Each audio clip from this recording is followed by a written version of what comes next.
Welcome everyone to Shootin' the Shit.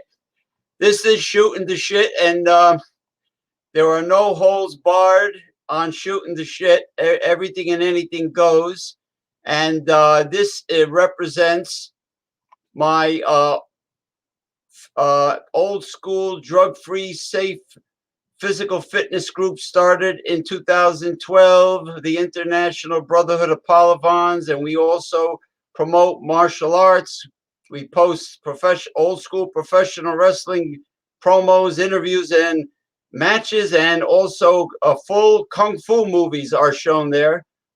And you know, everybody was kung fu fighting. They were as fast as lightning. Anyway, I got everyone's favorite large-breasted shot glass, which incidentally, the bikini top is wearing off, yeah, which means it will be topless. And I feel nipples. I feel nipples under there, and it will be a lovely topless shot glass. And because when being that I start the show, Ronnie S, welcome Ronnie S, welcome Ronnie S. How about those feminists? Yeah, how about them? They're man haters. Anyway, I got the Grey Goose wheat vodka made from French wheat. Of course, they have to say it's French wheat, right? All right. Well, I'm going to pour it in. I'm waiting for my illustrious co-host, the one and only Mr. Jeff Zambello, competitive powerlifter and kettlebell professional. He enters all the events.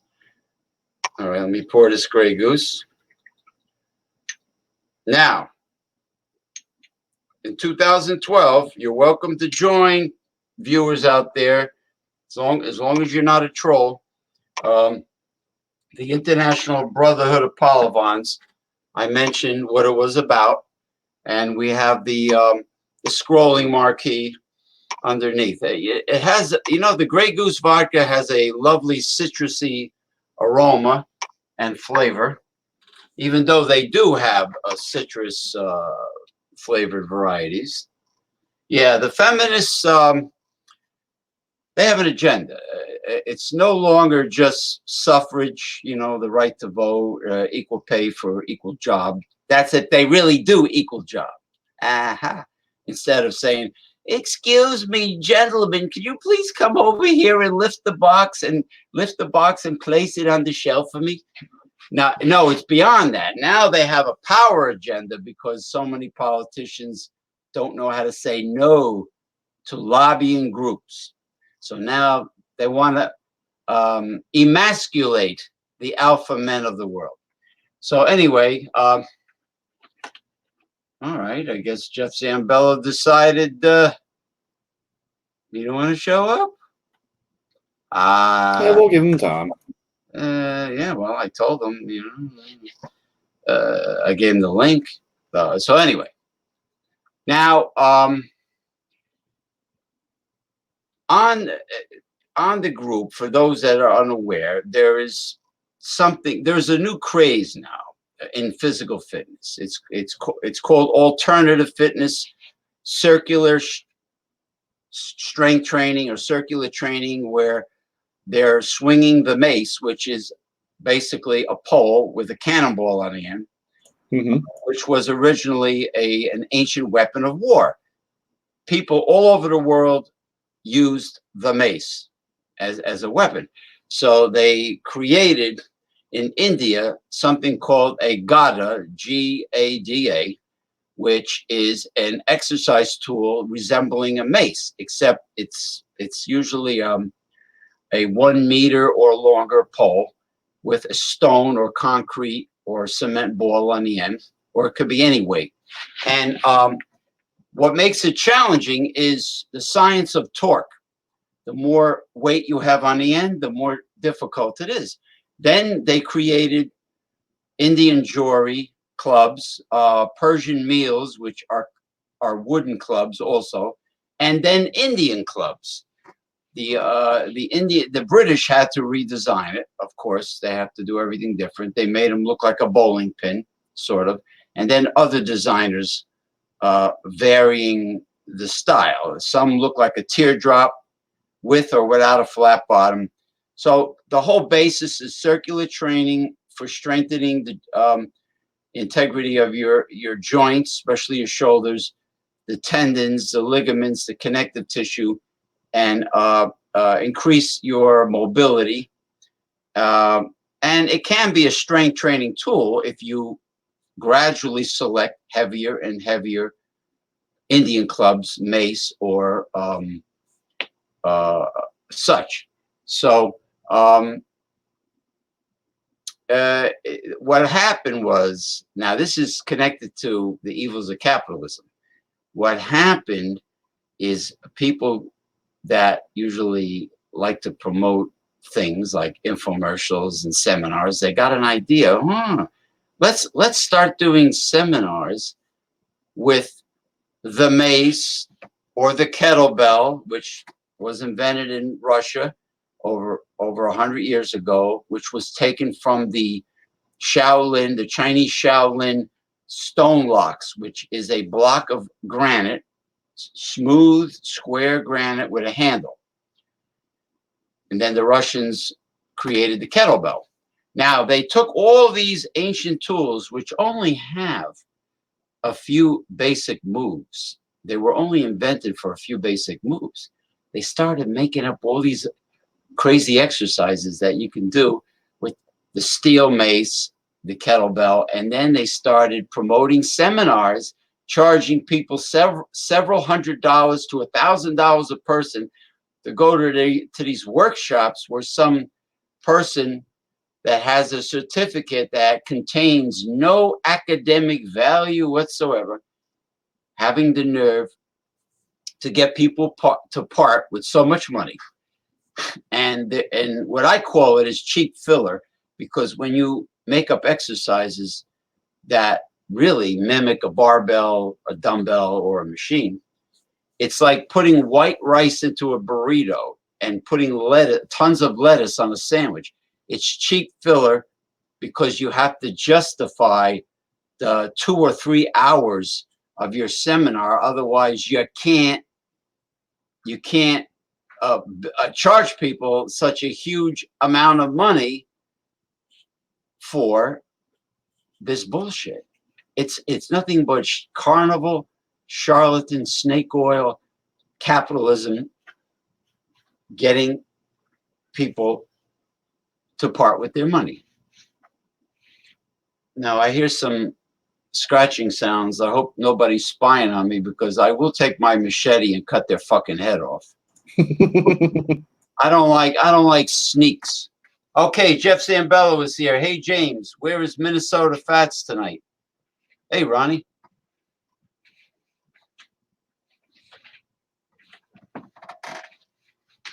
Hold on for a second. Are one of your animals loose? No. No. No. But I will cut their fucking head off, whoever's spying on me. And I got the Mercedes, the machete from Colombia, sharp and really good. Excuse me while I have some wonderful Citron Grey Goose vodka. And now that Jeff Zambello, the great power lifter, Jeff Zambello, is with us, I want to show him that I'm really drinking it. And I don't just have water in my large-breasted shot glass, Jeff Zambello. All right, hold on. Let me get a gander of this. I mean, the machete, I guess that's really all you can do when you live in New Jersey with their strict gun control laws. Yeah, that is true. That is true. But Of course, a good blunderbuss like the automatic Soviet 12 gauge. What is it? What is it? It It's a just Sega. it shoots one slug after the other. Boom, boom, boom, boom, boom, boom, boom. It's called a Sega. If we're talking Russian weaponry, it's called a Sega. Okay. And then the old reliable AK-47 is still reliable. Okay. Yeah, Anyway, yeah, it is. I want to introduce everyone to my co-host of New Age Mysticism and Health, the new Facebook group I created, Mr. Damian Owens. Better late than never. Mr. Damian Owens, now originally from Virginia, now residing in Eastern Tennessee, and where the barbecue is best, the moonshine is also best, and the hunting is and freshwater fishing is marvelous. And the mountains are beautiful. The mountains are beautiful, and there's a lot of wild game to be had for your smoker. Oh, yeah. Okay, James, speaking of credentials, I understand you were certified at Columbia University in New York City.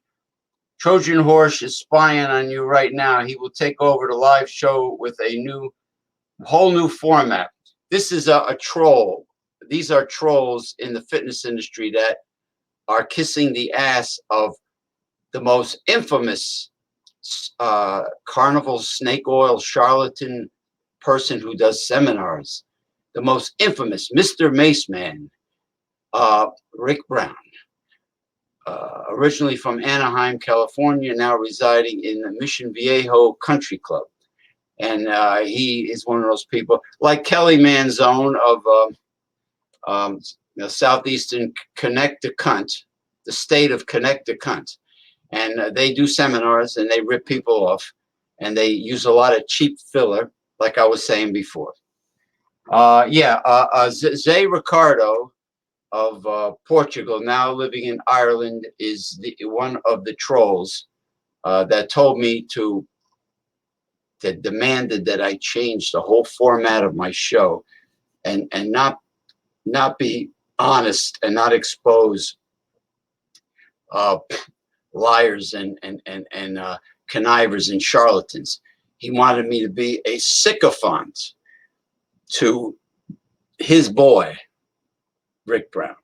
He wanted me to, and I told him, I laughed and I go, fat chance you have some nerve asking me to change what my whole political view on everything in the whole format of the show. I says, bye, Chief Zé Ricardo, the Trojan Horse. What nerve some of these trolls have. They just like demand. Oh, yeah, yeah.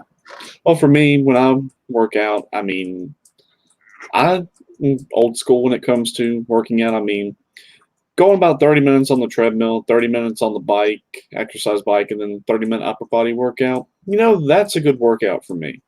Well, if you do the basics, like they used to say, the basic barbell exercise, which is a compound movement, which involves multiple muscle groups, the bench press, the squat, or if you can't, if you got a lower back issue, you can do leg press machine, deadlifting. It not only builds muscle mass, but it increases testosterone levels. And Jeff Sambello says, "What is that Cheshire Cat unauthorized beverage you bully from New Jersey?" Oh, this is an inside joke. There's another man who gets people to part with their money doing seminars from Perth, Australia, originally from the United Kingdom. Paul Tear Ass Wolkowinski. Now, Terrace, Taras is his middle name, but I say Tear Ass because he's very frugal, and he told me in person that he suspects his employees are stealing liquor from his establishment. Meanwhile, all the businesses I know of allow their employees to eat and drink for free, but not Paul Terrace Wolkowinski. He's so stingy, he doesn't want his employees to have anything. So he's measuring the booze as it mysteriously goes down. And that's what this is all about, because when I exposed Paul Terras Walkowinski a long time ago, when I was doing live shows on the group on Facebook, now, of course, I'm blocked from doing live shows because somebody ratted me out. Gee, I wonder who. Maybe one of those trolls. Maybe Paul Terras Walkowinski. Maybe Rick Brown. Maybe Zay Ricardo. So anyway, I exposed him. So while I was doing a show, I was drinking rum. I think it was Bacardi Black. And Paul Walkowinski says, "How much of that rum have you been drinking? You're a bully. You're a hooligan. How dare you besmirch our good name?" Yeah, besmirch your good name as you're getting people to part with hundreds of dollars to attend your seminars.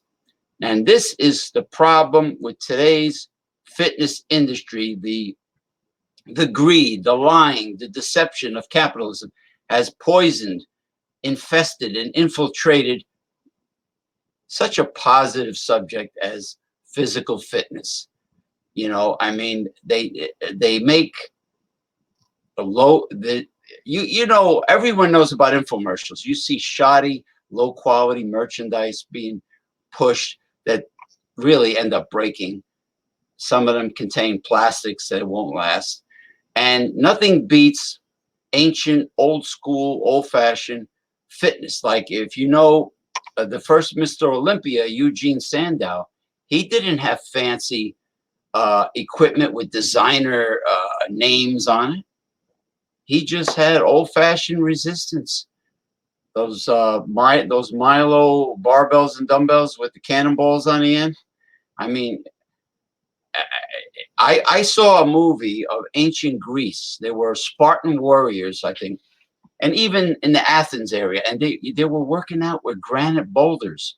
They had various size granite boulders. They were doing curls and shoulder presses and squats with granite boulders.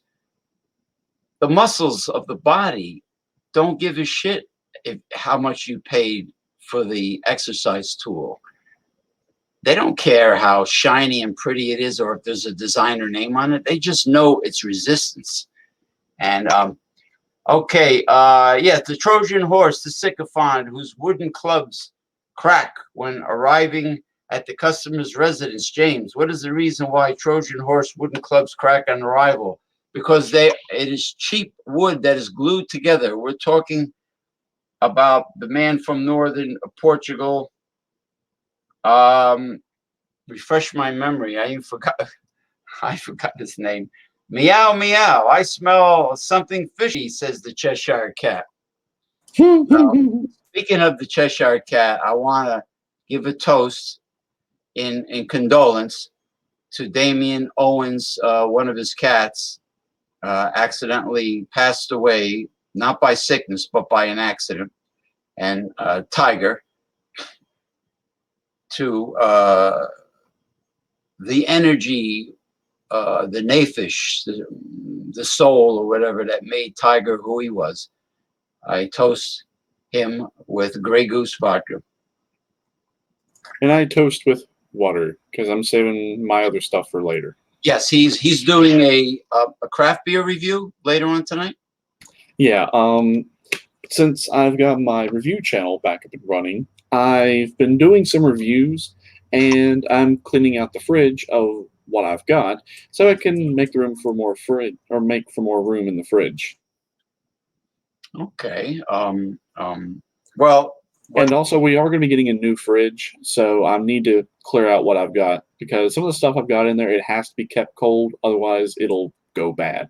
So the craft beer that I'm going to be reviewing here in a little while, it's from a craft brewery that's not too far down the road from me, about an hour and a half on Interstate 26 from Highland Brewing Company. I'm going to be doing their Daycation IPA. I've already done a written review of it. I just haven't done a video review of it. And I mean, I wasn't super impressed. It's a session IPA. So And I did do a couple reviews last night. Now, I know you don't like macro brews, but I did do a couple of them, like So this Still Reserve Alloy series, the Spike Tropic Punch. This one was actually really good. I never heard of that. So to me, it would be. I would never know that's a macro by Spice. It is because it's made by Still Reserve. So Still Reserve is a malt liquor, which is produced by Miller Coors, but they decided to introduce a malt beverage line, and they decided to make flavored beers. Out of the ones I've had, this one is probably my favorite. It tastes like a if you've ever gone to Taco Bell and you've tried their exclusive soda, they have Mountain Dew Baja Blast. It's kind of what it tastes like, with a little bit of vodka and rum mixed in with it, and it has a little like weird sour pineapple taste in the middle. But other than that, I mean, I gave it a 91 out of 100 for what it is. Yeah, I mean, I think your reviewing have made the most improvement of anyone out there, as far as the quality and the detail and the articulate information you give. So you're reviewing. Forget it. You went from the bottom of a pickle barrel to the top of one of your Tennessee mountains. So keep up the great work, I'm sure. And he's also an expert gamer, Jeff Zambello, a military, oriented gamer. And okay, what do we have here? And then here is a bottle of the beer that I'm going to be reviewing. I put one for the collection. But yeah, this is the one that I'm going to be reviewing. Okay, and that is yeah, it's the Daycation IPA from Highland Brewing. Okay, all right. Jeff Zambello says, okay, yeah, $50 for a template of a Persian meal, but Jean-Luc says the templates are free to his friends. Well, yeah, Paul Taras Wolkowinski made a big stink that he usually gets $50 for his template to make a 20-pound Persian club. And guess what? What he sent me looks like a child made it. It was not even near worth $50. And this shows you how stingy and what a skinflint. And by the way, he is very much a capitalist. And all these people have they have things in common. The corporatists, capitalists, are also religious zealot fanatics. They're religious freaks. They all have the same pattern, personality-wise. They're stingy. They're greedy. They claim to be Christians, but they don't want to really help the poor. They just want to stuff their own pockets. But they have the same pattern of behavior. And this is what Jeff's talking about. Jeff Zambella, James, spring session is arriving soon. $35 for a 16-pound fence post maul with a hickory wooden handle, non-sliding when hands are sweaty. Yeah, isn't it funny how Home Depot, all the sledgehammers and dead blow hammers, anything resembling a sledgehammer, now has synthetic handles. I don't see any hickory wooden handles whatsoever. None anymore. But in Canada, where Jeff lives now, Jeff Zambello, somebody's vacuuming out there. Fucking building. So Jeff is originally from Boston, Massachusetts, but he's now living in the maritime province of New Brunswick, Canada. And when the price of it's called a fence post maul hammer. It's a big it's a 16-pound hunk of iron, like a block of iron with a long hickory handle. And it's like a little over $20 in Canada. In this country, in the United States, they want over $80 for the same exact sledgehammer. And you can do great exercises with this fence post driving maul hammer. Now, you see the difference between capitalism and democratic socialism? You see the difference? Like $20 versus $80 for the same thing. Yeah, absolutely. I mean, I will say this. I have helped my granddad chop wood with an axe, That will make a man out of you fairly quickly if you're not used to it. Oh yeah, even you know what they're doing now, and you know what they're making money out of it in these gyms. Now they got some of these hardcore gyms now have truck tires where people whack it as hard as they could with a sledgehammer, and then they flip the tire. I mean, that's like when Sylvester Stallone in the Rocky movie, when he went to Siberia to train for Ivan Drago, he did all this old-fashioned training, and they're getting paid. They're doing seminars for this shit, and now they got the big heavy ropes. If you ever see this, where they're going like this with the big heavy, like cargo ship, real thick ropes. They're getting, Yeah, they're making seminars out of this. They're making people pay for this crap that's been around for hundreds of years. Hold yeah, on. absolutely. 7 lucky bells. The old Ed Norton from the Honeymooners, when he said, "Thelma, step into the dining area with my coffee. I would like 2 lumps." And then Thelma says, "If you keep ringing that bell, you'll get 2 lumps." I mean, I like coffee every once in a while. I mean, I'll grab a cup, like a small cup, and I'll sip on it throughout the day if I'm like really tired and I didn't get a lot of sleep. But other than that, I tend to just stay away from caffeinated beverage in general. Well, caffeine does make me nervous. I shouldn't really have it, but it wakes up my brain when I get up. I love the aroma of good coffee and the flavor. I've been getting something called Night Owl Spanish roast from Whole Foods. Okay. Pretty damn good coffee, and it's only $3 and change for a can. And what I Wow. do is I mix cinnamon. I put 2 scoops cinnamon and then 2 scoops of coffee on top of that. So I like sandwich the cinnamon right in the middle. Pretty good. I mean, I'll drink it every once in a while if I'm really tired and I need a little boost to get me through the day. But I mean, I'll get like a very small cup, like an extra small cup, because where I don't drink caffeine, with the amount of caffeine that's in a cup of coffee, I could take like 2 sips of it, and I'm good for like 2 hours or more before I need to have another sip. So your body is sensitive. Your body is sensitive to caffeine. The old-fashioned jingle bells. I finally Yeah. found them. Well, I used to drink a lot of caffeine whenever I was younger. Henceforth, why my teeth are so messed up because I drink a lot of pop, like Coke, Pepsi, Mountain Dew, Dr Pepper. Oh yeah. Well, You you know you what? name You you name it, I would drink it if know it what had it is? caffeine in it. Because sugar is the favorite food of bacteria, viruses, fungus growth, and cancer cells. I hate to admit it. It is the number one food of choice of anything bad, any bad pathogen. So, tire flipping is one of the best conditioning exercises one can do for strongman training. Seriously, but not to charge people hundreds of dollars to freaking flip a tire or hit it with a sledgehammer. I mean, yeah, anyone could go to a junkyard and get a truck tire or whatever and put it in their backyard, or and those ropes. I mean, come on. I mean, this whole concept of the seminar charging people several $100s to $1,000 a head is a scam. It's racketeering. It's racketeering that can only happen in the U.S. of A. Unfortunately, Oh yeah, the horn and of truth broke. The shofar it fell apart.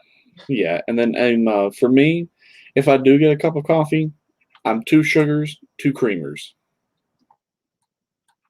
Yeah, well, it's like cafe latte at over at like Dunkin' Donuts or Starbucks. Cafe latte. Excuse me. Let me finish up this. It's a shame little bottles only have a little amount of booze.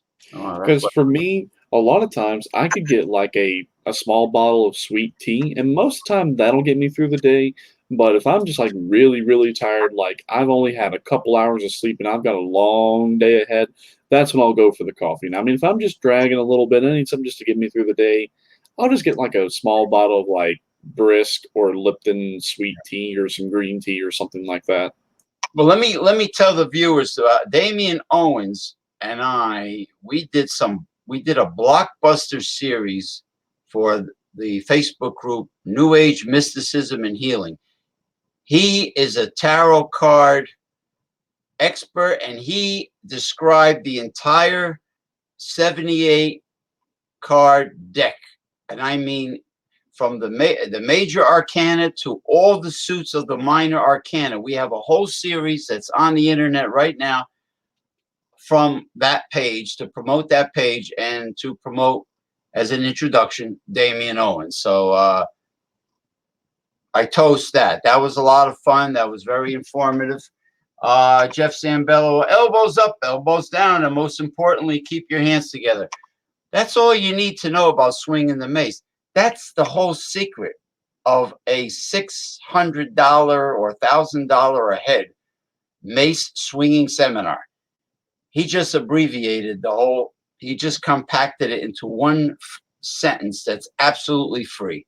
It's like when Iron Man Vinny Blake showed me, he says, you want to save money on golf lessons? Because he's an avid golfer. Let me tell you how you save money. Let's say you're right-handed. You take a yardstick, you tape it to your right arm to keep your right arm stiff. You take a towel and you hold it under your left armpit. And then that's the perfect golf swing. And then you keep, by maintaining the towel, keeping your arm stiff, one arm stiff, and maintaining the towel under the other arm. He says that's the perfect golf swing. You don't have to pay for golf lessons. I gotta say, for someone your age, you actually look like you're in pretty good shape, especially with the arms. Yeah, I work out 6 days a week, and my whole life I've been doing different strength training and dumbbells and barbells, and now I'm doing the resistance power bands. And I was a personal trainer and nutritional consultant since 1995. Retired now. Now my passion is journalism. Like far left wing journalism. Yeah. Video. Well, I'm glad you're talking about the scam products that are out there. Now that's for actual exercising. How about we talk about like some of the scam like dieting and weight loss supplements that are out there? Without a doubt, there's tons of them. There's tons of them. You mean fad diets that where people promise fast results? Not really like fad diets, but just overall diet and weight loss supplements. Because I will admit there's a lot of those that are fake out there, but there is one that does kinda sorta work. And if you go to Walmart, you can buy it. It's called Lipozene. Lipo meaning fat cells. I like the Atkins ketogenic program, which is a paleo diet. It probably goes back to early man, prehistoric man, a hunter gatherer. Where it's high protein and it's low carb. And what happens is your body goes into ketosis, where because your protein is high and your fats are high, because essential fats, stabilize blood sugar, which keeps you feeling full longer throughout the day. What happens is ketosis is your body is forced into using its own body fat for energy. So your body starts to burn fat for energy. Now, you can go to a pharmacy, and over the counter, there's something called keto sticks, STIX, keto sticks. You dip it in your urine, and if the stick turns violet or purple, that means your body is burning its own fat for energy. If it's not violet or purple, then you have to make a log of what you've been eating and look for the carbs and the sugars that you've been consuming. And you have to increase your protein. You can have all the protein you want. There's no portion measuring like Weight Watchers.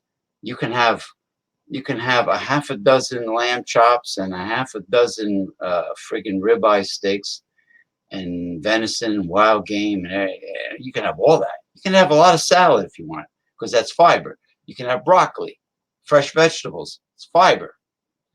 Whole grains is fiber. Uh, you just can't have the white flour and the white sugar. So that is the Atkins, whatever you want to, ketogenic diet. Scratch, excuse me, while I scratch an itch in the middle of my forehead. Oh yeah, to all the crooks out there, I have an itch. Excuse me. Oh yeah, but back to what I was saying about lipozene. So lipozene is a very interesting product because it doesn't have a lot of caffeine and stimulants that other weight loss and dietary supplements have out there. It's a very simple weight loss supplement. It's packed with something called konjac root, which is very high and very rich in fiber. Yes. So the way you're supposed to take this is you take 1 to 2 pills about 30 minutes to an hour before you eat. And then you're supposed to have it with either a half a cup or a full cup of water. So you can have it with 4 to 8 ounces of water. So whenever you go to eat, you will still be able to eat, but you just won't eat as much of food. Like you will still eat a nice, well portioned meal. Right. It's just what it will do is it will help you stay fuller longer, and it will also kind of stretch out what's already in your stomach to make you feel full. Now, sometimes people get a little too much fiber and overloads and they have really explosive diarrhea afterwards. So I noticed that happened with me. I would take 2 pills a day. I would take one for my first meal, and I would take one with my second meal because it says you're supposed to do 2 pills for every meal. So you're supposed to have six, but for me, six just it made me lose too much water fluid. Now, would you consider konjac a gelling fiber like psyllium seed? I really don't know how to describe it. I mean, it is very high and rich in fiber. I mean, it is definitely a fiber supplement. But So you need water to make it work. It needs to combine with moisture, which means it might gel like Metamucil, which is psyllium husk. It might have a gelling effect. I suppose, I mean, and I've also found another way that's kind of similar to that is, I don't do a lot of these weird diets like the keto diet and this, that, and the other. I mean, I still eat all the food groups. I just eat a much more well balanced diet. And I've actually found a way to trick myself into eating less and staying fuller longer. And this right here is your biggest way of doing it, water. Because if you have, I could say, a cheeseburger and french fries, and when you get the combo, instead of getting a soda or a tea, you get a water. What happens is you will stay fuller longer because the water will stretch out what is in your stomach. I think water is one of the most common deficiencies today. So many people are suffering from dehydration symptoms, and when it comes to athletes, sports performance is greatly affected by just a slight amount of dehydration in the body, and you can get joint pain, muscle pain. I mean, there's so much that is tied into adequate hydration. I'm very happy you brought up the subject of hydrating and drinking water, because it is extremely important, not just to weight loss, but to overall health and well-being and athletic performance. And it is good for dieting, like I said. Yeah, you can still have that nice juicy cheeseburger and fries or a nice juicy steak with a baked potato. Just you won't have dessert or anything like that. Yeah, yeah, true, true. I mean, water does, especially when water combines with fiber, high fiber foods. Now, Jeff Zambello, it is beneath my customers to swing a Gata, only colorful painted detachable steel maces for my elite yuppie resume approved clientele. Yes, that is a Rick Brown first used to look down on ancient old school uh, uh, exercise equipment, and he says, for my wealthy highfalutin clients in Southern California. I can only use shiny, pretty, designer looking everything.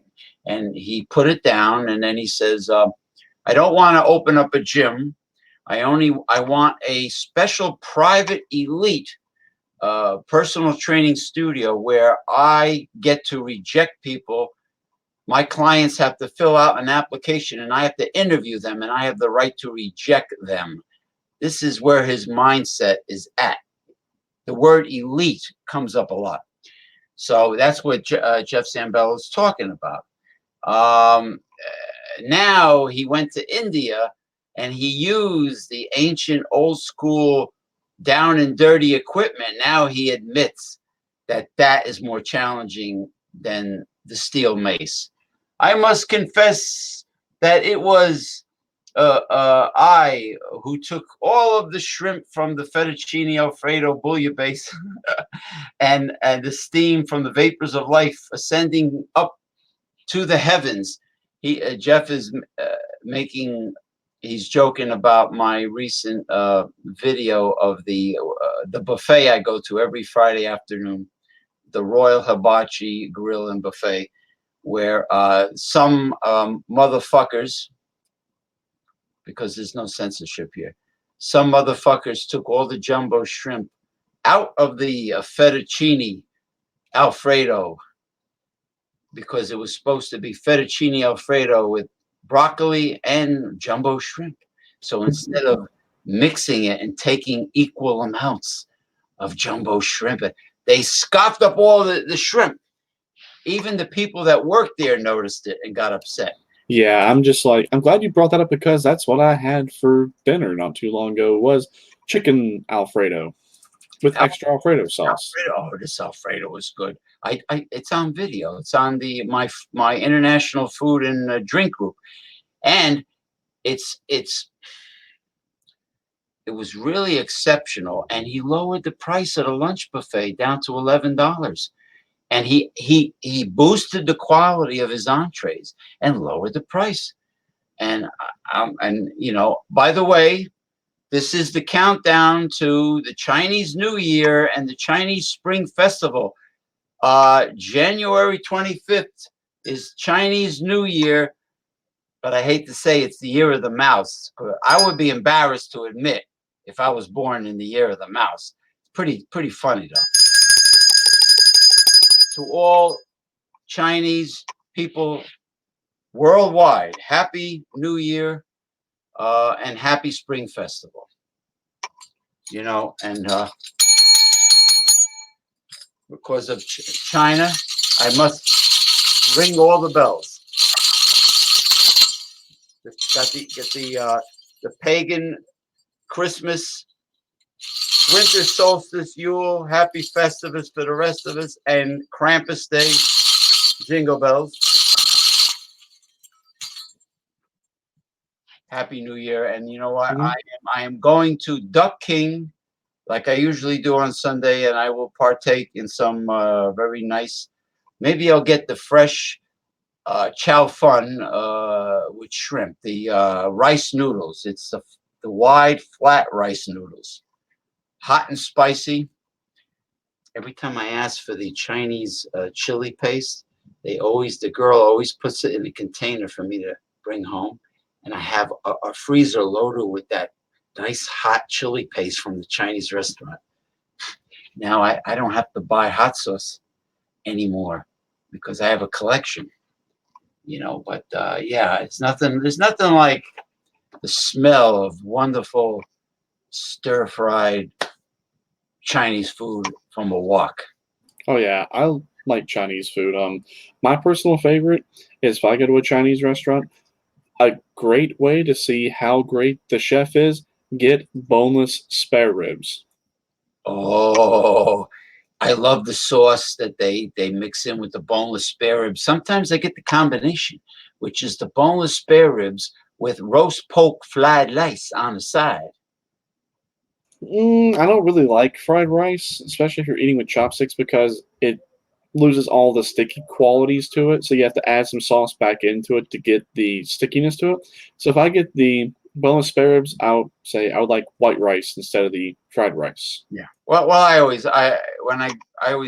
ask for brown rice because of the nutritional value. But I noticed the Chinese, Japanese, and Koreans use a sticky short grain rice, whether it be white or brown or whatever.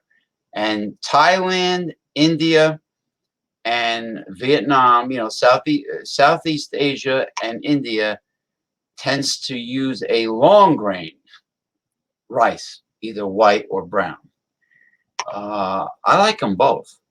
Um, I've been getting at Whole Foods, I've been getting the California grown Lundberg Family Farms organic, non GMO brown rice. They have a special variety called a golden brown rice, and it's supposed to be like the finest rice in the world, grown by that company, and it's pretty good. Whole Foods has a bulk section where you shovel your own into a bag, and then you weigh it, and then you put the PLU code in, bing, and hit the button. Sticky ticket comes out. It's a bulk section. They got many items. They got the wild rice. They got everything. They got the nutritional brewer's yeast. Originally the yeast from the beer brewing industry was sold as a super health food. It really is. The yeast is dead at the end of the brewing process. But what they did was they started taking the same yeast and they grow it on sugar beets, which has a tendency to absorb more minerals from the ground than any other crop. And sometimes they grow it on blackstrap molasses, just to maximize the nutritional value of the brewer's yeast. Because I have a message to all these breweries, microbreweries or whatever. Don't throw away your dead yeast at the end of the process. Sell it, because it is a nutritional powerhouse. It really is. I'm not making it up. What did Jeff Zambello?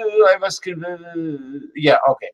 BJ Steakhouse over the Royal Hibachi Buffet, the Crow's Nest, and Blackjack Mulligan's. Not from New Jersey, and I cannot recommend nutritious over owner-managed, high-quality food establishments. Yeah, that's because Rick Brown, instead of calling me, it's a long story.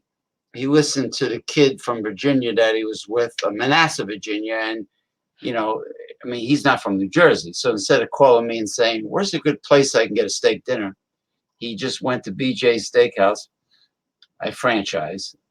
As you well know, franchise food is not the best choice. Well, depends. In terms of like the major chains for a steakhouse, I do like Texas Roadhouse. Is that where they all break into a line dance or something? Not really like a line dance, but they'll do like a little thing for if someone has a birthday.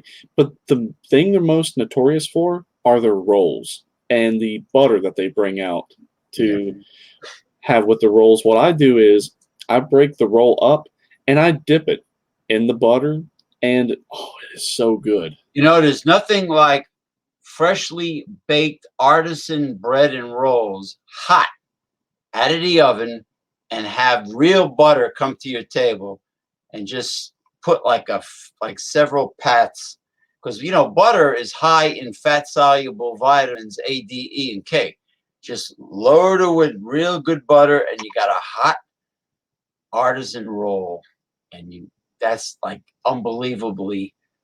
That's better than a piece of cake sometimes if it's a really good artisan roll. And Outback Steakhouse, by the way, the walkabout onion soup is online, the recipe. And the bloomin' onion. Oh, talk about a delicious appetizer. Oh yeah, I love bloomin' onions. The bloomin' onion. Do camel toes have yeast? Yes, sir. A woman always has yeast there because the vaginal area is both warm and dark. And anytime you have warm and dark combined, you have a growth of yeast. That's what gives the woman her aromatic qualities. Jeff Sambello. Oh. Hold on. I need the levity bell. Aromatic. Hey, it matches my shirt and my background. Now, we couldn't do this with certain religious zealots that do shows about liquor reviewing. You get my drift? Yeah, I'm just like, you went there, and I'm just like, I can't believe you went there, but you went there, and there's no one doing it now, but I might as well go ahead and just laugh. Because if I don't.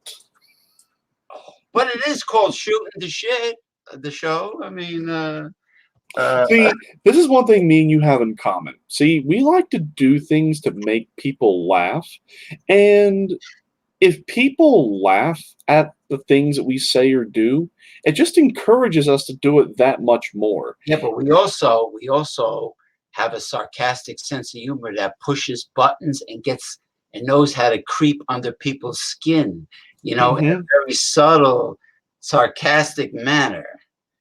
You know what I mean? So it's like we got the humor and we got the message and we combine it. That's the beauty of it all. A tendency to absorb more yeast. Meow, meow. Hold on. Yeah, poor tiger. Meow, meow. I'm just, oh my God. Freshly baked artisan rolls in Newark at 4 a.m. after a dance club.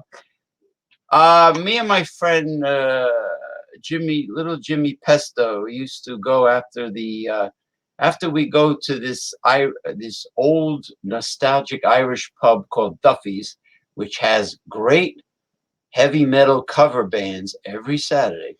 We would go to the 24-hour Turkish bakery in Paterson, New Jersey called Taskin, and you go in there and people are drinking real strong Turkish espresso, and they have lots of wonderful pastries, baklava, pistachio baklava. They have artisan breads with cheese melted in the middle, and I think Damian Owens would probably love that, like hot, fresh Middle Eastern bread with melted cheese. I mean, I love food. I mean, I've got the stomach to show for it. I love food. And he loves good quality noodles too. He's a noodle man. And a dumpling. I think he likes dumplings too. Not so much on the dumplings. You like noodles, I know that. Yeah, I love noodles. Freshly baked artisan rolls. But anyway, yes, there are many scammers out there, people. Many scammers, and you just with the right wing capitalists say is they always say, "Oh, let the buyer beware." You know what that is? That's just an excuse for not having any regulations or consumer protection. Let the buyer beware. So in other words, be a sucker, get ripped off, and you can't do anything about it. Don't call the state attorney general. Don't do anything. I got ripped off by a seller on eBay recently, and incidentally, I am going to report him to eBay probably tonight. Etsy, I never really got screwed from Etsy. Right. That's why if I ever order stuff online, I try to pay it through PayPal. So that way, if it turns out that it is a scam, I can get my money back.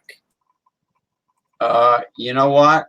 That's good, because if you buy online through PayPal, you can register 2 complaints with PayPal and with, let's say, eBay.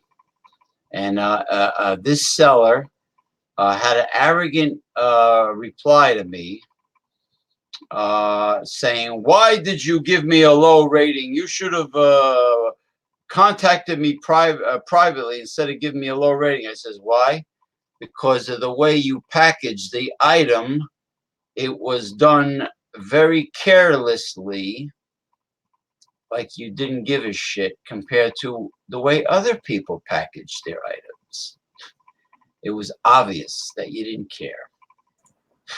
So therefore, if you deserve a low rating, you should get a low rating. Yeah. As the educated consumer. Well, sometimes with low ratings, I mean, yeah, I like to read like the 1 or 2 star reviews, but I also like to read like the 4 and 5 star reviews and see what the overall average is and do a comparison because I know if someone has just like all low ratings or if someone has all high ratings, then that seems a little fishy to me. So if like the average rating is like 3 to 4 stars, I'm gonna think that's pretty legit. Or if like the average rate maybe is like 2.5 to 3 stars, I'm gonna think it's pretty legit because, like I said, if you find that balance, then that's gonna be more real. Because if it's all low or all high, something's not quite right. It's all 5 stars, and chances are the owner's friends and relatives went on there and gave 5 stars. Now, 3 or 4 stars is more realistic for the general public. 4 stars is nothing to sneeze at.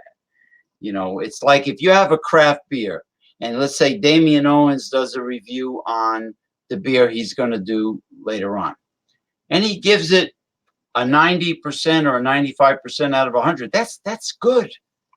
That's not bad considering how many beers are out there. Especially in a style I don't particularly like. I Yeah. mean, it's not that, I'm against IPAs. It's just anymore, that particular style of beer is just so dime a dozen. They're pretty much just like clone beers. So, I mean, if it meets the criteria and it does what it's supposed to do, then right off the bat, it's gonna get a C minus or a C plus right off the bat. Now, if it does have some like little peculiarities or it does it in a good manner, I might be generous and give it a B minus. Yeah. Uh, um, Considering the vast amount of beers that are out there, a B plus is actually positive. Once you even like a 90 is good. Even like Ronald J. Terrio told me, when if you give something a 90 or 95%, that's good because there's a lot of competition out there when it comes to everything. 'Cause, yeah, when I reviewed this one, I gave this one a 91 out of 100, which is an A minus. It's at the lowest end of what excellent can be conceived as, but then this is in the style for what it is because I like his approach. You don't look at things out of their context. You rate it according to style, you rate things according to class, and you talk about the good and the bad, the indifferent, what have you, and then you just give your honest opinion. Yeah, like if you're going to rate bourbon, you compare it to other bourbons. If you're going to do vodka, rum, etc., Scotch whiskey, you keep it within its category. It's the genre.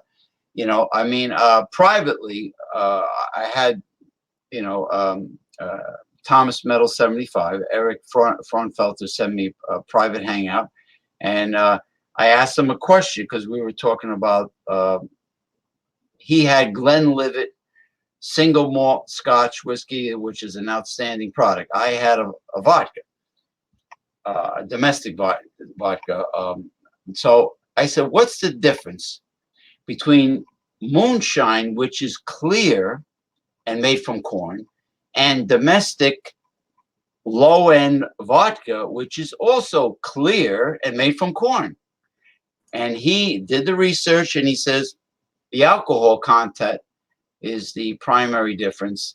I was under the impression vodka was made with potatoes, not corn. Well, the Slavic countries and the Scandinavian vodka is potatoes, but the American and French vodka is made from wheat, and then you have some domestic American vodkas that are made from corn, hopefully not genetically modified corn, but corn, which is probably the cheapest grain to use. But when you think about it, okay, moonshine is corn, low-end domestic vodka is corn. What is the difference? They're both clear. And he said the alcohol content. Jeff Zambello say camel toes have aromatic yeast, but men must be established so the man can support someone else's children from women whose sexual market value is in the downswing or decline. Yes, Yeah. I know it well. I go on Tinder. I have dating apps. There are women who have hit the wall, which means 35 and older. They got issues. They got baggage, and they trying to get a guy that a strange man to just pick up their responsibilities, and they're demanding too. See, that's the problem, the demanding part.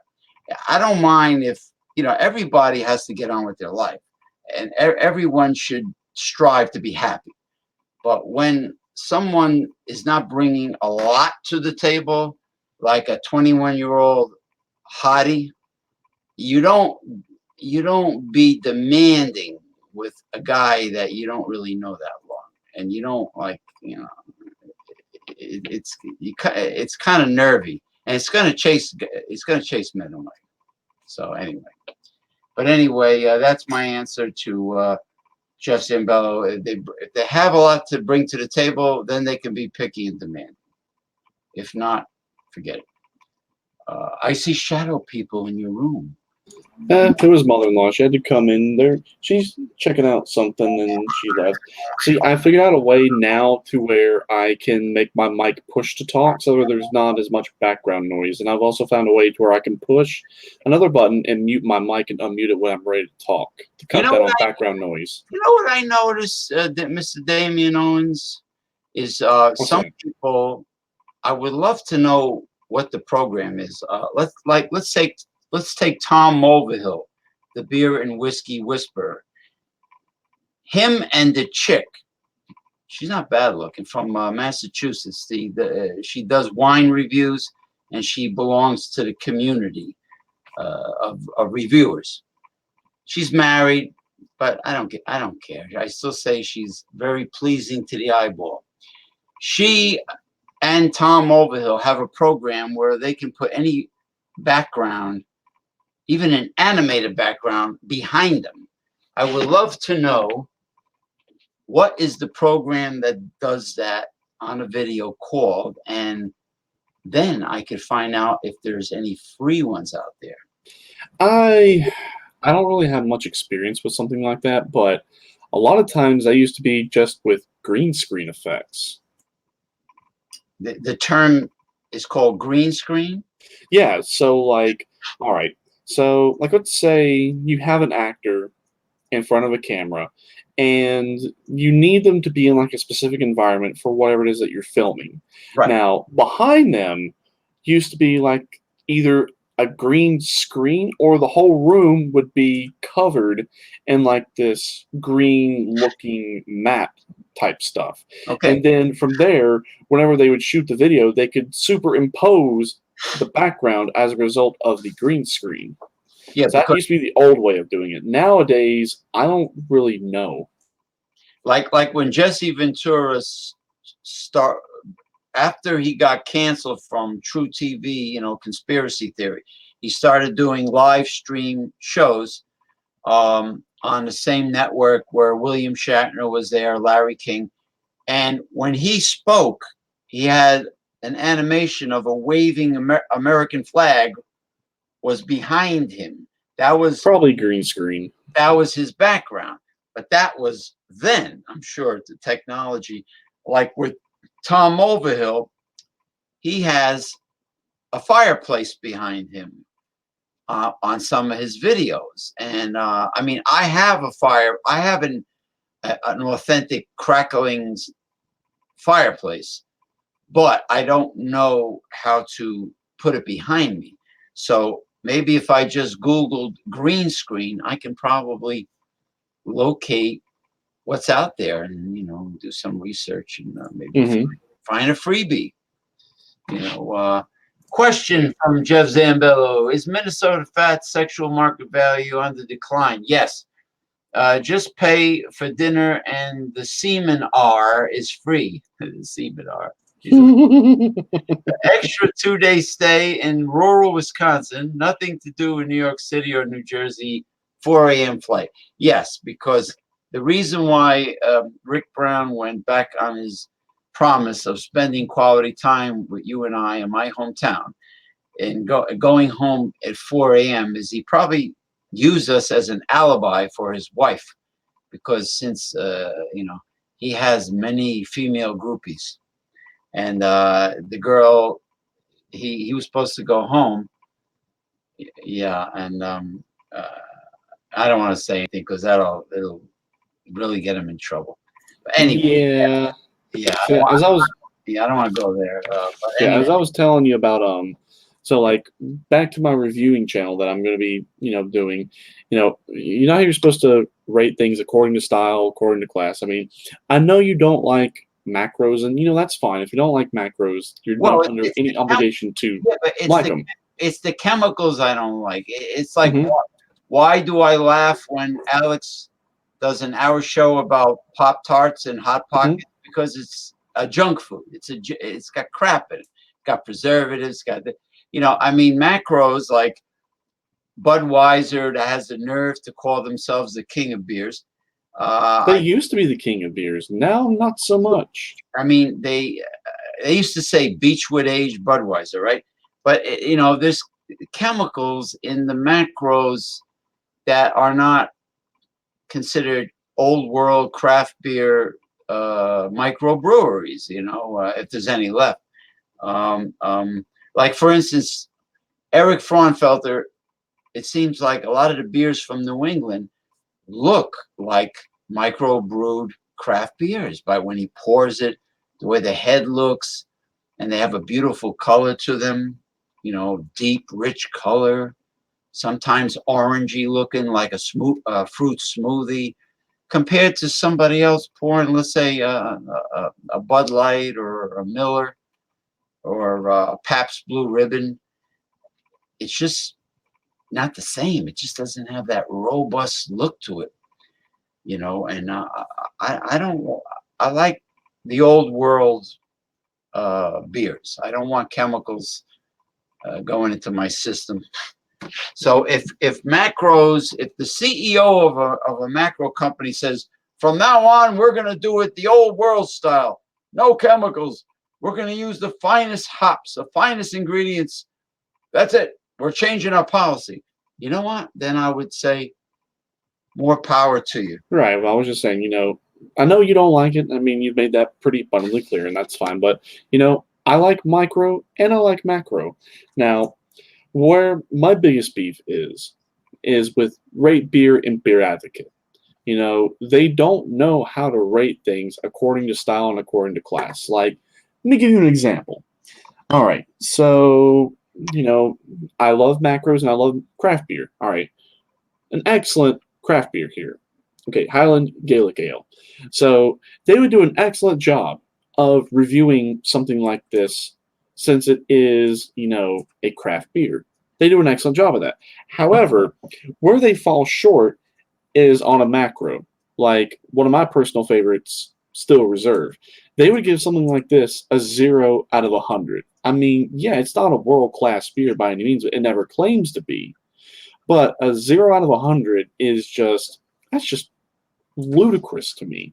Yeah, Now, it's terrible. I mean, if you were to drink this, here's what you should expect. It's just a regular, strong American beer. I mean, yeah, it is 8.1% alcohol by volume. About 4 of these cans will make you feel like you've drunk a 12 pack, but still, that doesn't necessarily mean that it's bad. I mean, for its style, high gravity malt liquor, this is 100 out of 100 to me. Now, getting off of that subject and going more onto the craft side of things, here is my all-time favorite craft beer, the Highland Brewing Company's Black Mocha Stout. This right here, I gave this one 100 out of 100 for what it is. Oh wow! See, when you rate things, you rate them according to style, according to class. If you don't like it, fine. But, keep things within context. If you don't like the beer, you just don't like the style, then you know what? Fine. But just don't rip it just because other people like it. I mean, I'm a beer drinker. I love beer. I love drinking beer. I love talking about beer. I like reading and studying about beer, considering I'm wanting to start my own home brewing. That's, So, that's exciting when you start doing that, man, because other people have done it in the community and they've said it went well. But I have a feeling when you do it, and it'll be great if you were able to get a keg size oak bourbon barrel or. mhm. But anyway,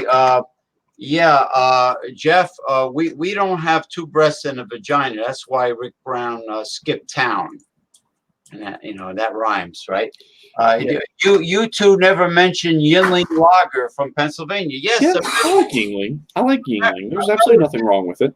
America's oldest brewery, Pottsville, Pennsylvania. I think 1829. It's still one of the best values going, quality and price. They have a Lord Chesterfield ale. The lager is great. The I Yingling Black and Tan Porter is also really good. Yeah, I know. Yeah, Yingling is pretty damn good. It's very popular up here. Um, yeah, you can't, and I posted a video that from the Yinling Facebook page about prohibition, how they survived uh, through whatever means they had through the ridiculous, insane, uh, uh, religious fanatic, zealot, right-wing law.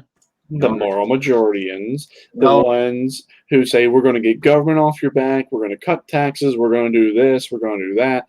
But we're going to tell you what books you should read, what TV shows you should watch. The ones who want to act like they're really out there for you, but are secretly crypto fascist, and also the ones that are the biggest bashers and haters on gay people, but are secretly the biggest closet gays themselves. And then also, they bash gay porn, but are secretly the biggest watchers of gay porn themselves. So, and molesters. The people, the right wing, the evangelical zealot religious freaks have a lot of skeletons in their closet, and these are the same people that created prohibition, which was insane. Considering thousands of years, people and even children have been drinking alcoholic beverages, and they're the first to protest an adult sex shop. That it doesn't even have to be near their residential area. Like there's one that was on a highway, U.S. Highway 46 in Saddlebrook, New Jersey. They were protesting that when it was called Pleasure. I think it was called Pleasure Plus or something. They were yeah. protesting that, and these were like older housewives with curlers in their hair. You could tell they were frustrated because I think their men were not spending too much time at home. I'm glad you brought that up because I'm glad you brought that up because I have a very funny story um, that my dad told me before he had passed away. Mhm. My dad was a prankster, so he loved pulling pranks on people. And he had a little brother who's still alive today, and he's around your age. So he made a spaceship out of a cardboard box, and he acted like they were going to take a trip to the moon. Well, my dad and his younger brother got in the box, and he started shaking the box and acting like they were blasting off and going to the moon. He'd say, "Yeah, we're going to the moon. We're going to the moon." He'd say, "No, no, no, I don't want to go to the moon. I don't want to go to the moon." And then he made a noise acting like they crashed on the moon. And then his mom peeked inside the box to see what they were doing. And she said, "What are you two boys doing?" And then he looked up at her and said, "Oh my God, it's the moon woman." She had that like green stuff on her face, her hair up in curlers, and her nightgown. She had a mint julep mask on. It was like And had her hair up in curlers and her nightgown. He said, "Oh my God, it's the moon woman." the moon woman, the giant moon woman. And he said, "Gary, stop scaring your little brother. I'm not the moon woman. I'm your mom." You know, as a youth, there's nothing more enjoyable in terms of sparking the imagination of children than a cardboard box. Even cats love like paper bags and cardboard boxes to jump in and play. You know, we used to enjoy a large, like let's say a refrigerator box that or something large that they would save just for us to play in. And it's such a low budget, free, simplistic toy. It was like a fort to us. It was like a fort, you know, and it could be anything. It could be anything. A little clubhouse. It could be a spaceship where you can play Starship Enterprise or something. You know, I mean, and those shadow people love Damian Owens. Yeah, it's just my wife. She's going in there in the kitchen. But anyway, yeah, I mean, it's so simplistic. And you know what? When I had two cats, Samantha and Sabrina, they loved an empty 2 liter plastic bottle that they used to whack and it used to spin around. And then the more it spun, the more they whacked it, the faster it went. And then they used to love the paper bag and the cardboard boxes. And all the expensive toys, they got bored. They fussed with it a little bit and never went back to them again. Oh, my favorite thing was getting the laser pointer and watching the cats try to catch the laser. That'll drive them nuts, and also catnip too. You know, Catnip really doesn't seem to really do much for him. you know, but you know, cats, dogs, and children, they love the simplest things, you know, that are enjoyable, and you don't have to be a sucker and go to Toys R Us and spend all kinds of money on anything like that. And now that Yeah. these retail pet stores that have a lot of expensive toys and crap that you really don't need. Now, speaking of pets, I noticed that a ferret's litter box is triangular, and you're supposed to put it in the corner of a room. For some reason, they supposedly back up into a triangular shaped litter box. Don't ask me why. That's how they are. But you know, I used to play with the ferrets anytime I go to this exotic pet store back in my hometown, and they're actually fun. They're actually fun and very playful, you know. And Yeah, and I'm glad you were talking about, doing simple things as a kid. See, back whenever you were a child and when I was a child, we had this little thing called imagination. We could take something simple like a box and turn it into a fort or turn it into a spaceship, or we just find something just to entertain ourselves. we didn't have I didn't have technology when I was a kid. I had my tricycle, and then my bike with the training wheels, and I had my wagon, which was made of real steel. I had a red wagon, and I had a flexible flyer sled made of wood and red steel, red painted steel. Yes, they're probably collector's items now, but I had a flexible flyer sled, and it really performed well going down a hill of snow. I had Hot Wheels, Rock'em Sock'em Robots. Rock'em Sock'em. How about the Sock'em Boppers? Oh, Yeah, I had what did I have?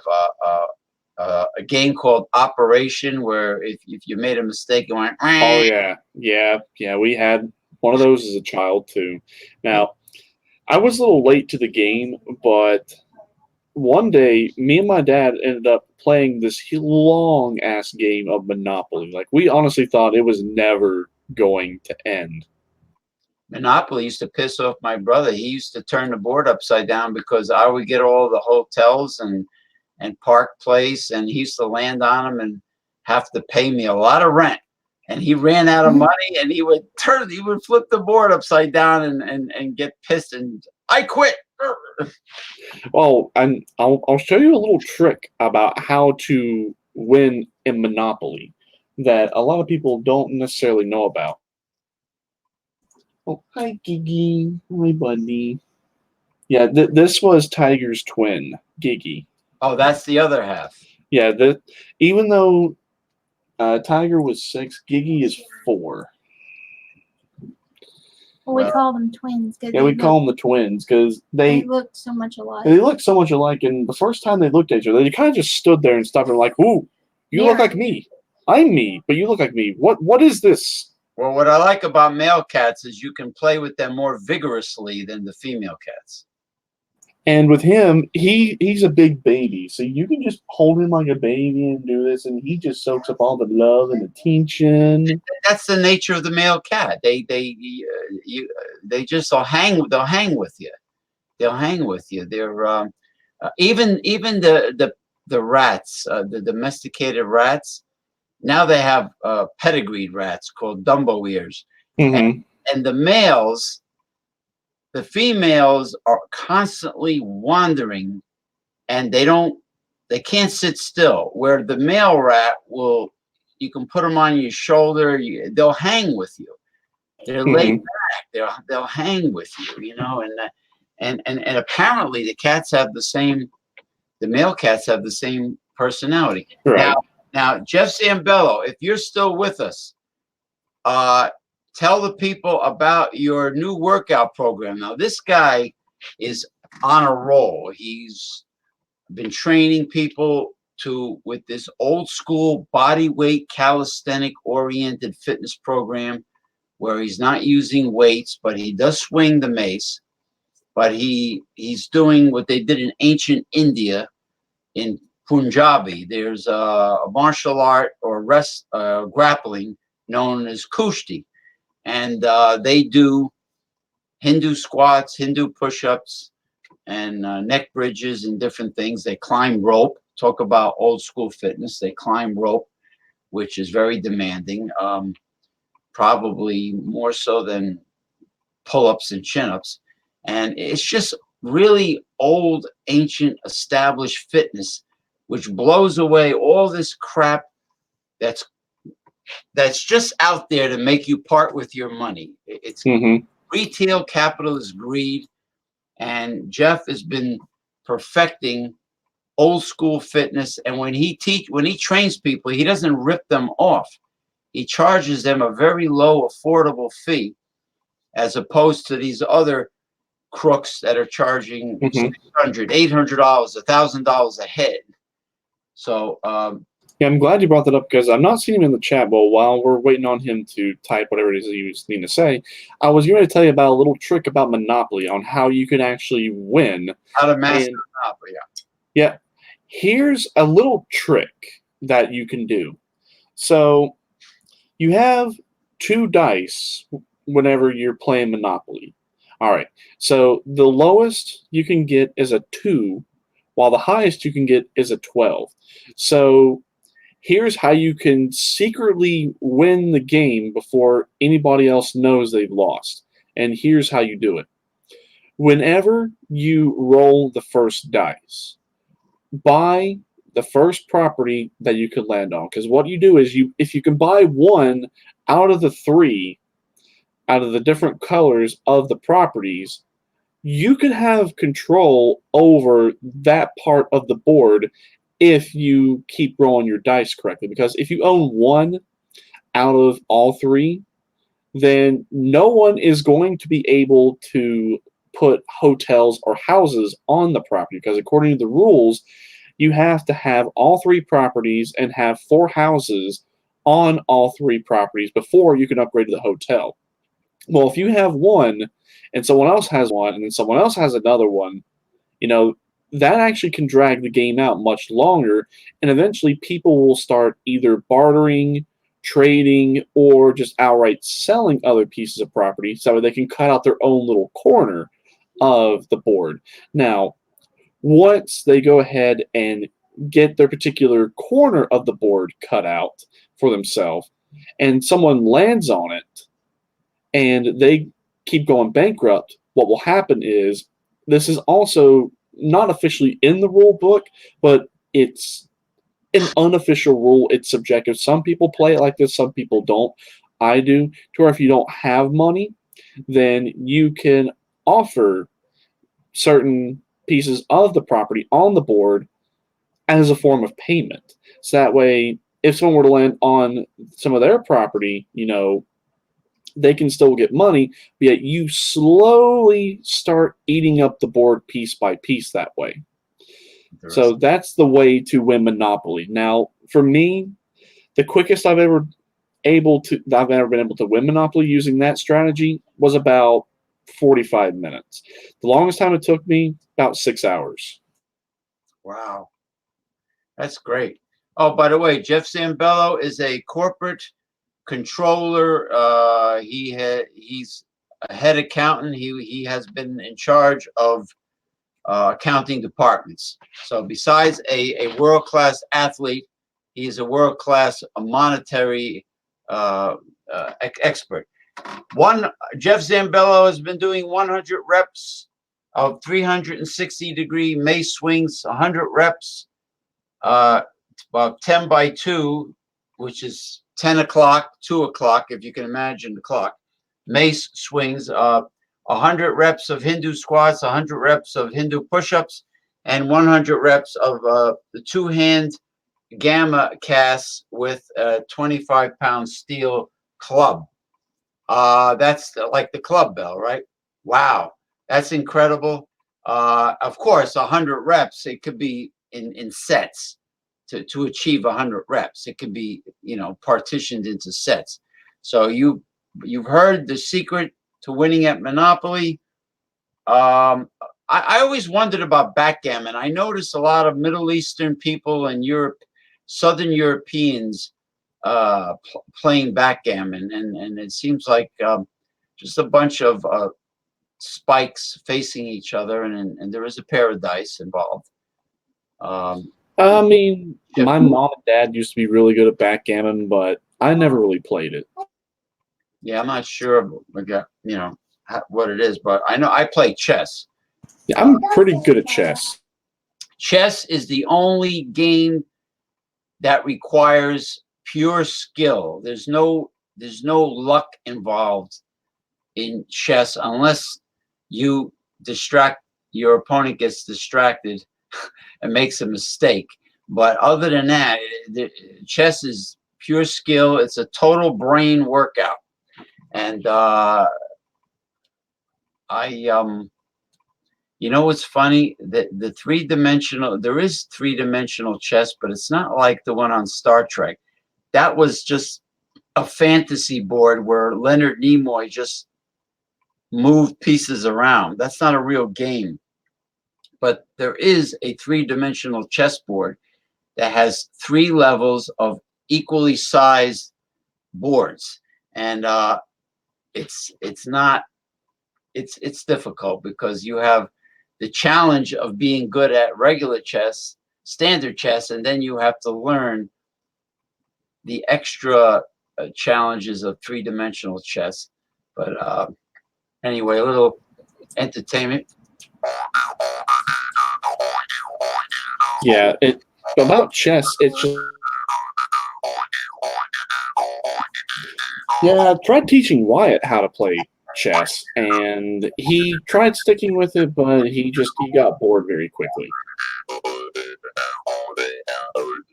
So I figured, since he has autism, he loves working with things. So, I tried to teach him how to play chess, but he got bored very, very quickly. Well, my ex-wife, who had a master's degree in computer engineering, said that chess gave her a terrible headache. So that shows you just how challenging chess is. If you got a girl who used to teach algebra, who used to tutor college students in algebra, getting a headache from the game of chess, then you know that chess is the ultimate game. Right. But it's not only the ultimate game, but it does make you have to use logic and creativity, because you make one mistake in chess, you're done. That's true. That happens to be very true. Okay, I gotta go because I gotta get ready for dinner and such, and it has been almost an hour and a half.